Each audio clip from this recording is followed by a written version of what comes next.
So you've probably seen everywhere online that people are telling you, hey, you need to be in a caloric deficit. And that is true. That is very good advice. But I'm going to give you more specific advice that many people actually don't give you and leads a lot of people astray and not actually losing any weight at all.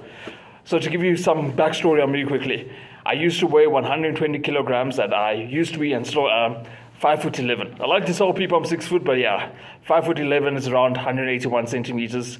And now I weigh 75 kilograms. So I've lost about, let me do the math quickly, 45 kilograms, which is quite a decent bit, I would say. And that also is now with me doing weightlifting, so I've put out a decent bit of muscle mass as well. But I'm going to walk you through the exact details of a caloric deficit now. I want you to imagine you have a budget.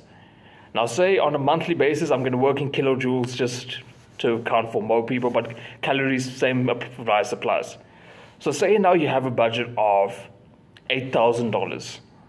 And if you spend $6,000, you lose weight. But if you spend anywhere between $6,000 and $8,000, you're going to keep your current weight. And if you spend above $8,000, then you're actually going to go ahead and gain some weight. So keep this in mind now, right? So now say every single day for a month, you are spending $6,000 or less. But you only see you've lost like a kilo or two. That's where a lot of people get demotivated and stop doing anything. A lot of people, and I was actually one of these people, after that first month of being in a deficit, I actually gained some weight. And I'm not sure about the exact science for why this happens, but this happens more often than you think, actually. Long story short, keep pushing. It was like that for me for the first, as I said, month, 2 months, probably even 3 months. I can't even remember the exact timeline. And I wanted to give up, I really did. And the first few times, because I went through diets like 2, 3, 4, 5 times. Eventually though, I went past it. I had to carry on past the first month. Got to the second, got to the third. And I saw myself lose a lot of weight. At the end of it all, for me to lose that 45 kilograms took... Man, I'm really bad at remembering these things for some reason, but I think it took about 7 or 8 months. So it took a lot of time. But what I'm trying to tell you is, if you keep this caloric deficit mindset in mind, then believe me, you all can get there at some point. Now, there are other factors at play. If you work out, like you've always heard, like working out is also good, exercising, all of that. Cardio in particular is good for your goals here. Now, going back to the budget analogy, let me explain why.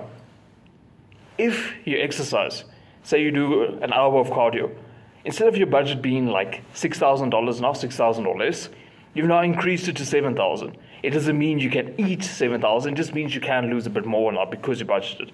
So that's the general idea behind working out, exercising, all of those things. A lot of people also then get into a phase though where they're thinking that eating fruits and veg is going to help them lose weight. That is half of the truth, but it's not the full truth. And here's why. You can eat a lot of fruit and veg and then go over your budgets. And then you're not going to lose any weight. I think you can tell why. Because say you eat 7,000 kilojoules of fruit. You're still going to gain some weight or like maintain your weight. Why fruit comes up as being healthy is obviously yes, the nutrient value is good. But more importantly, it is also just a simple matter of it's less dense calorically or kilojoules wise. So for argument's sake, your average meal of like potatoes, eggs, and some meat or whatever that is, you'll look at like about 2,500 kilojoules more or less. But if you're having like a bowl of fruit, like a fruit salad, that's going to be like 1,000 kilojoules. So you can see there's like, it's under half of your normal meal if you're having a fruit meal, like a fruit salad. So that's where like the fruits and veg get good reputation in this like weight loss phase. But don't be misguided by what your grand picture is. It isn't about what you're eating at this point. It's more about how much you're eating in terms of your kilojoules. Now, this is where sweets and chocolates get really bad. Sweets and chocolates is about this, a small bar of chocolates. That isn't going to fill you up in the slightest. But that's going to be about 1,000 to 1,500 kilojoules. So that's now around about 1/8 to 1/6 of your daily budget. So you see where the problem with that is. It's not really filling you up. It doesn't give you any nutritional value either. So it's not that these things are inherently bad if you want to lose weight, but rather that it's just playing into take away from a proper meal that you could have had.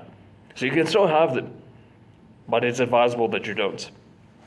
And the same goes through now for like cakes, anything along those lines. Then one last final matter that I do want to speak on is a lot of my boys have watched my YouTube channel. They are into testosterone boosting and all of that. And yeah, now for you, it's where it gets tricky. Generally speaking, being in too heavy a cut does lower your testosterone.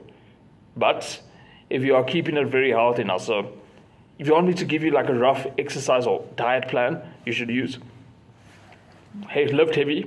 You can still be on a cut and lift heavy. Cool. But now, you need to eat eggs for breakfast. Just have eggs, no toast, nothing like that. Just have like, I would say 3 or 4 eggs for breakfast. Fried in butter, good for your testosterone, sweet. For lunch, have like around about 200 grams of chicken and maybe like 1 potato, preferably sweet potato, but normal potatoes are also fine. Then for dinner, have, I don't know, like 200 grams of steak, a little bit of carbs, like maybe again 1 potato. If you eat something like that, so you'll probably lose some weight. And if you're a bit like closer to your weight goal at the moment, because the thing is, the closer you get to your ideal weight, the bigger your deficit needs to be, because your maintenance or your metabolism starts dropping and dropping. But anyway, say now you are 5 or 10 kilos away from your exercise goal or your weight goal. Then I would say either in lunch or supper, don't eat the potato at all, just eat the meat. And that's pretty much going to help you lose weight. Just want to make the quick note for the boys who do watch my channel. I know this video, unfortunately, fortunately, I guess I don't even know anymore, but it will probably have like a wider appeal. But with that said, bro, I'll see you in the next one. It's becoming a better man.